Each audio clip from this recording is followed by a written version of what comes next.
এর সাথে আজকের এই মতবিনিময় সময় এখন সংক্ষিপ্ত আলোচনা নিয়ে আসছেন বাংলাদেশ জামাত ইসলামী নারায়ণগঞ্জ মহানগরী শাখার সংগ্রামী সহকারী সেক্রেটারি সাবেক ছাত্রনেতা জনাব জামাল হোসেন।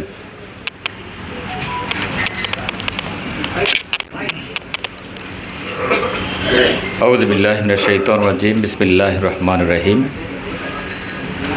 আজকের এই সাংবাদিক বন্ধুদের সাথে মত বিনিময় সভার সম্মানিত সভাপতি, সঞ্চালক, সংগ্রামী নেতৃবৃন্দ, সমবেত সাংবাদিক বন্ধুগণ, আসসালামু আলাইকুম রহমতুল্লাহি ওয়া বারাকাতুহু।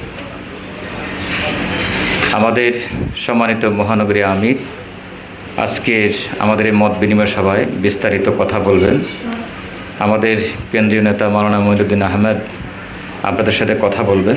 আমি শুধু দুটি কথা বলেই আমার কথা শেষ করব। আমি সাংবাদিক বন্ধুগণ, আপনারা জাতির বিবেক, আপনাদের একটি প্রচারণা এদেশের জাতিকে উদ্বুদ্ধ করে আবার বিপদগামী করে। এজন্য আমি মনে করি 2024-এ 2000 অধিক আমাদের ভাই বোন জীবন দিয়েছেন একটি সুন্দর সোনালী বাংলাদেশ গড়ার জন্য।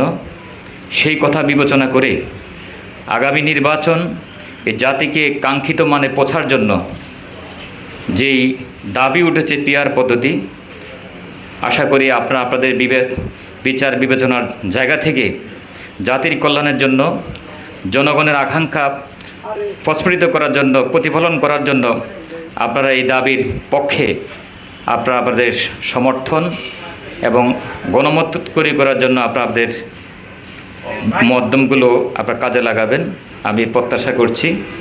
আর পাশাপাশি আগামী দিনে যাতে করে একটি সুন্দর বাংলাদেশ আমরা গড়তে পারি, আপনাদের ভূমিকা অনেক বেশি। আসুন সবাই মিলে আমরা একটি সুন্দর বৈষম্যহীন একটি বাংলাদেশ প্রতিষ্ঠা করি। এই জায়গায় সবাই একমত হই, এই প্রত্যাশা রেখে আমার কথা শেষ করছি। আসসালামু আলাইকুম রহমতুল্লাহি ওয়া বারাকাতুহু।